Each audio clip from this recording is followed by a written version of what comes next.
The goal of this video is to explain how Bitcoin works under the hood, to give a clearer idea of what it really means to own, send, or mine Bitcoins. First, a brief high-level overview of what Bitcoin is. At its core, Bitcoin is just a digital file that lists accounts and money like a ledger. A copy of this file is maintained on every computer in the Bitcoin network. These numbers don't represent anything in the physical world. They only have value because people are willing to trade real goods and services for a higher number next to their account and believe others will do the same. The numbers only have value because we believe they have value, just like any other fiat currency. To send money, you broadcast to the network that the amount on your account should go down and the amount on a receiver's account up. Nodes or computers in the Bitcoin network apply that transaction to their copy of the ledger and then pass on the transaction to other nodes. This, with some math-based security, is really all there is, a system that lets a group of computers maintain a ledger. While this may sound similar to the way a bank maintains a ledger, the fact that the ledger is maintained by a group rather than a single entity introduces a number of important differences. For one, unlike a bank where you only know about your own transactions, in Bitcoin everyone knows about everyone else's transactions. Also, while you can trust your bank, or you can at least sue it if something goes wrong, in Bitcoin you're dealing with anonymous strangers, so you shouldn't trust anyone. The Bitcoin system is amazingly designed so that no trust is needed. Special mathematical functions protect every aspect of the system. The rest of this video will explain in detail how Bitcoin allows such a group of strangers to manage each other's financial transactions. At a basic level, for Alice to send money to Bob, she simply broadcasts a message with the accounts and the amount. Send 5 Bitcoins from Alice to Bob. Every node that receives it will update their copy of the ledger and then pass along the transaction message. But how can nodes be sure that the request is authentic, that only the rightful owner has sent the message? Bitcoin rules require a kind of password to unlock and spend funds, and this password is what's called a digital signature. Like a real handwritten signature, it proves the authenticity of a message, but it does so through a mathematical algorithm that prevents copying or forgery in the digital realm. Unlike a simple static password, a completely different digital signature is required for every transaction. Keep in mind that in Bitcoin, you're dealing with complete strangers, so you never want to reveal a password that could be copied and reused by someone else. A digital signature works by utilizing 2 different but connected keys, a private key to create a signature and a public key that others can use to check it. You can think of the private key as the true password and the signature as an intermediary that proves you have the password without requiring you to reveal it. Public keys are actually the send to addresses in Bitcoin, so when you send someone money, you're really sending it to their public key. To spend money, you must prove that you're the true owner of a public key address where money was sent, and you do that by generating a digital signature from a transaction message and your private key. Other nodes in the network can use that signature in a different function to verify that it corresponds with your public key. Through the math behind the digital signature, they are able to verify that the sender owned a private key without actually seeing the private key. Importantly, because the signature depends on the message, it will be different for every transaction and therefore can't be reused by someone for a different transaction. This dependence on the message also means that no one can modify the message while passing it along the network, as any changes to the message would invalidate the signature. The math behind this is fairly complex, and while I won't try to explain it fully now, here are some topics you can Google to get started: elliptic curve digital signature algorithm and mathematical trapdoor. More at the end of the video. So far, we know that digital signatures are used to ensure a transaction is authorized, but I've oversimplified how nodes in the network keep track of account balances. In fact, no records of account balances are kept at all. If you don't keep track of how much money any given person has, how do you know if they have enough to send to someone else? Instead of balances, ownership of funds is verified through links to previous transactions. Here's how this works. To send 5 Bitcoins to Bob, Alice must reference other transactions where she received 5 or more Bitcoins. These reference transactions are called inputs. Other nodes verifying this transaction will check those inputs to make sure Alice was in fact the recipient, and also that the inputs add up to 5 or more Bitcoins. Let's look at a real transaction to see this in practice. This transaction references 6 inputs for a total of 139.6 Bitcoins. In the output section, notice that there are 2 lines. The first one of these is actually going back to the sender as change for the transaction. A simplifying rule states that each input must be used up completely in a transaction. So if you're trying to send an amount that doesn't exactly match one of your inputs, you need to send any remaining amount back to yourself. Through these reference input linkages, ownership of Bitcoins is passed along in a kind of chain, where the validity of each transaction is dependent on previous transactions. But how can you trust those previous transactions? You can't, and you should check their inputs too. In fact, when you first install Bitcoin wallet software, it downloads every transaction ever made and checks each one's validity all the way back to the very first transaction. Remember, you're dealing with complete strangers, so it's important to verify every transaction for yourself. This process can take over 24 hours, but it only needs to be done once. Once a transaction has been used once, it is considered spent and cannot be used again. Otherwise, someone could double spend an input by referencing it in multiple transactions. When verifying a transaction, in addition to the other checks, nodes also make sure that inputs haven't already been spent. To be explicit, for each input, nodes check every other transaction ever made to make sure that input hasn't already been used before. While this may seem time-consuming, as there are now over 20 million transactions, it's made fast with an index of unspent transactions. So instead of a ledger of balances, Bitcoin nodes keep track of a giant list of transactions. Owning Bitcoins means that there are transactions in this list that point to your name and haven't been spent, or in other words, used as inputs in other transactions. One interesting consequence of this ownership structure is that figuring out your own balance requires iterating through every transaction ever made and adding up all your unspent inputs. Another interesting note about transactions is that the system can support more complex ones than simply sending funds to one person. You may have noticed a cryptic-looking line of text in the output shown previously. It turns out that outputs are more like puzzles to be solved rather than simple to addresses. Rather than emailing, sending money in Bitcoin is more like putting money in a public locker and attaching a math puzzle that must be solved to open it. The puzzle is defined using a special scripting language, and while it's typically designed so that only a single owner of a public key can solve it, more complex conditions are possible. For instance, 2 out of 3 signatures could be required for an escrow-based transaction. Another example is the very first Bitcoin transaction ever made, which was a puzzle that anyone could solve. While most Bitcoin software hides the scripting layer for you, you're free to write your own software and claim conditions, although this can be risky. Over 2,600 Bitcoins were lost in one batch of transactions due to a malformed address. This highlights an important part of Bitcoin. As there is no bank or credit card company you can appeal to, any user error mistakes can result in permanent loss of Bitcoins, and not just from your own account, but from the Bitcoin economy overall. If you lose your private key, any funds associated with the corresponding public key will be gone forever. Because people will likely lose private keys due to hard drive crashes and insufficient backups, this means the Bitcoin currency will eventually be a deflationary one. Before explaining the final piece that secures Bitcoin, mining, I want to highlight a few points about anonymity in Bitcoin.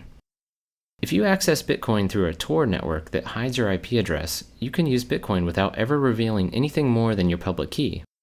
And to avoid someone linking your transactions together, remember they're all publicly stored on every computer, you can generate a new public key for every incoming transaction. It is possible, however, to inadvertently link public keys together. In the transactions shown earlier, 6 input transactions were used as sources, and despite the fact that all those inputs were sent to different addresses, they all became linked in that transaction. The sender proved that he owned all of those addresses by supplying the digital signature to unlock each one. Researchers have in fact used these links to study Bitcoin user behavior. You might think that generating a public key receiving address could potentially create a link to your true identity, but even this step is anonymous and amazingly can be done with no connection to the network. You simply click a button in your wallet software and it randomly generates a new private and public key. Because there are so many different possible addresses, there's no reason to even check if someone else already has that key. Compare this to signing up for an email address where almost everything you might try has been taken. In fact, if you did guess someone else's key, you would have access to all their money. This is the total number of possible Bitcoin addresses. These large numbers protect the Bitcoin system in several ways, so it's useful to try to appreciate just how big they are. Some estimates for the number of grains of sand in the entire world are around 7.5 million trillion. Now imagine that every grain of sand represented an entire other Earth of additional grains, and you're still much smaller than the possible number of Bitcoin addresses. Let's recap Bitcoin's security so far. By verifying the digital signature, we know that only the true owner could have created the transaction message. And to make sure the sender actually has money to spend, we also check each referenced input, making sure it is unspent. But there is still one large security hole in the system that can make this unspent check unreliable, and this has to do with the order of transactions. Considering that transactions are passed node by node through the network, there's no guarantee that the order in which you receive them represents the order in which they were created. And you shouldn't trust a timestamp because someone could easily lie about the time a transaction was created. Therefore, you have no way to tell whether one transaction came before another, and this opens up the potential for fraud. A malicious user, Alice, could send a transaction giving money to Bob, wait for Bob to ship a product, and then send another transaction referencing that same input back to herself. Because of differences in propagation times, some nodes on the network would receive the second double spending transaction before the one to Bob. And when Bob's transaction arrived, they would consider it invalid because it's trying to reuse an input. So Bob would be out both his shipped product and his money. Overall, there would be disagreement across the network about whether Bob or Alice had the money because there's no way to prove which transaction came first. In light of this, there needs to be a way for the entire network to agree about the order of transactions, which is very much a daunting challenge in a decentralized system. Bitcoin's solution is a clever way to both determine and safeguard the ordering through a kind of mathematical race. The Bitcoin system orders transactions by placing them in groups called blocks and linking those blocks together in something called the blockchain. Note that this is different from the transaction chain we discussed earlier. The blockchain is used to order transactions, whereas the transaction chain keeps track of how ownership changes. Each block has a reference to the previous block, and this is what places one block after another in time. You can traverse the references backwards all the way to the very first group of transactions ever made. Transactions in the same block are considered to have happened at the same time, and transactions not yet in a block are called unconfirmed or unordered. Any node can collect a set of unconfirmed transactions into a block and broadcast it to the rest of the network as a suggestion for what the next block in the chain should be. Because multiple people could create blocks at the same time, there could be several options to choose from. So how does the network decide what should be next? We can't rely on the order that blocks arrive because, as explained with transactions above, they may arrive in different orders at different points in the network. Part of Bitcoin's solution is that each valid block must contain the answer to a very special mathematical problem. Computers run the entire text of a block plus an additional random guess through something called a cryptographic hash until the output is below a certain value. A hash function creates a short digest from any arbitrary length of text. In our case, the result is a 32-byte number. Here are some examples of the specific hash function Bitcoin uses, SHA-256. Note how much the output changes in result of a single extra period at the end of the third example. The output is completely unpredictable, so the only way to find a particular output value is to make random guesses. It's very much like guessing the combination to a lock. You might get lucky on your first guess, but on average it takes many guesses. In fact, in Bitcoin, it would take a typical computer several years of guessing to solve a block. With every computer in the entire network all guessing numbers, it takes about 10 minutes on average for someone to find a solution. The first person to solve a math problem broadcasts their block and gets to have their group of transactions accepted as the next in the chain.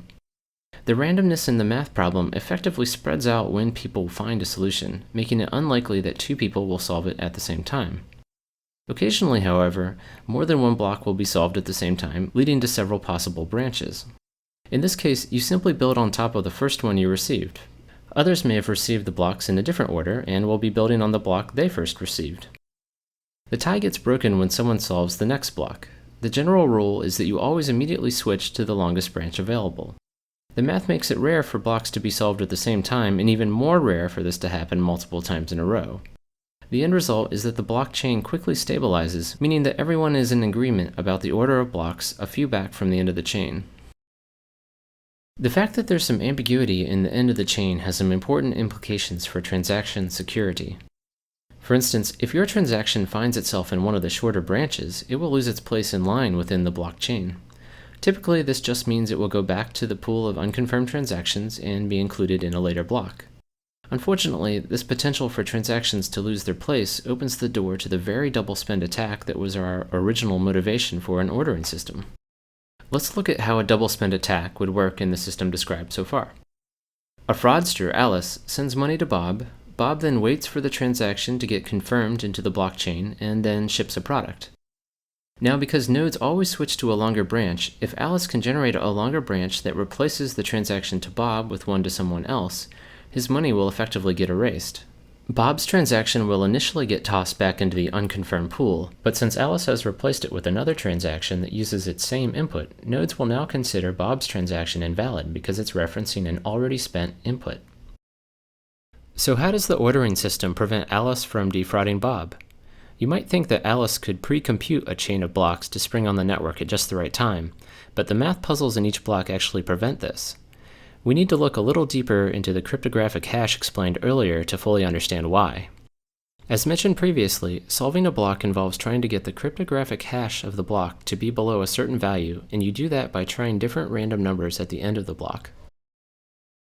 Once solved, the hash output is like a fingerprint that uniquely identifies that block.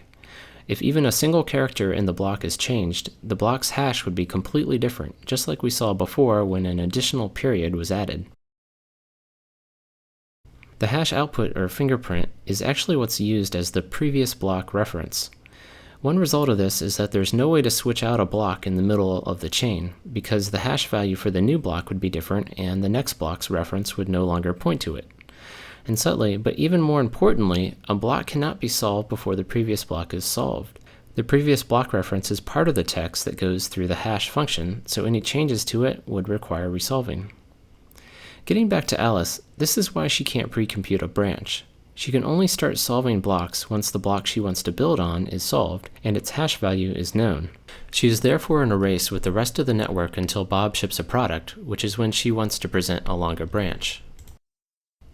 One last question is whether Alice might be able to outpace everyone if she had an extremely fast computer, or perhaps a room full of computers. But even with thousands of computers, she would be unlikely to win the race to solve a block because she isn't racing any one computer, but rather the entire network. You can think of it like a lottery. She can operate thousands of computers, or equivalently buy thousands of lottery tickets, but even then, it's much more likely that someone else would win. She would need control of half the total computing power in the entire network to have a 50% chance of solving a block before someone else, and much more to have a high probability of winning several blocks in a row faster. So transactions in the blockchain are protected by a mathematical race, one that pits an attacker against the entire rest of the network. A consequence of blocks building on top of each other is that transactions further back in the chain are more secure. An attacker would have to outpace the network for a longer amount of time to carry out a double spend attack, replacing a block further back in the chain. So the system is only vulnerable to a double spend attack near the end of the chain, which is why it's recommended to wait several blocks before considering received money final. One last comment on the blockchain before explaining the final pieces of the Bitcoin system. Amazingly, nothing described so far requires any trust. When you receive information from strangers in the Bitcoin network, you can check for yourself that block solutions are correct. And because the math problems are so hard, you know that there's no way any attacker could have generated them on their own. The solutions are proof that the computing power of the entire network was brought to bear. Now that we've discussed how money is transferred through digital signatures and transaction chains, and how the order of those transactions is protected in the blockchain, let's go over the final piece, where Bitcoins come from. To send money, you must reference a previous transaction where you were the recipient, but how do coins get into this ownership chain in the first place? As a way to slowly and randomly generate and distribute coins, a reward is given to whoever solves a block. This is why solving blocks is called mining, although its real purpose is to verify transactions and safeguard the blockchain. Every 4 years, the block reward is cut in half, so eventually no more coins will be released. About 21 million in total will be created. Bear in mind that you can send down to 1/100 millionth of a Bitcoin, so the total number available will likely not limit the currency's usability. Once the block rewards cease, what incentive will miners have to process transactions? In addition to the block reward, miners also get any transaction fees that can optionally be included with transactions. Right now, miners will include transactions with no fees into blocks because their main incentive is the block reward. But in the future, transactions will likely be processed in order of the fees attached, and ones without fees will likely be ignored. So sending money in Bitcoin will probably not be free, but will hopefully still be cheaper than current credit card fees. As mentioned before, on average, it would take several years for a typical computer to solve a block, so an individual's chance of ever solving one before the rest of the network, which typically takes 10 minutes, is very low. To receive a steadier stream of income, many people join groups called mining pools that collectively work to solve blocks and distribute rewards based on work contributed. These act somewhat like lottery pools among coworkers, except that some of these pools are quite large and comprise more than 20% of all the computers in the network. The fact that some of these pools are so large has some important implications about security. As mentioned before, it's very unlikely for an attacker to solve several blocks in a row faster than the rest of the network, but it is possible, and the probability increases as the attacker's processing power gains in proportion to the rest of the network. In fact, one of these money pools, BTC Guild, has solved 6 blocks in a row by itself and has voluntarily limited its members to ward off distrust in the entire Bitcoin network.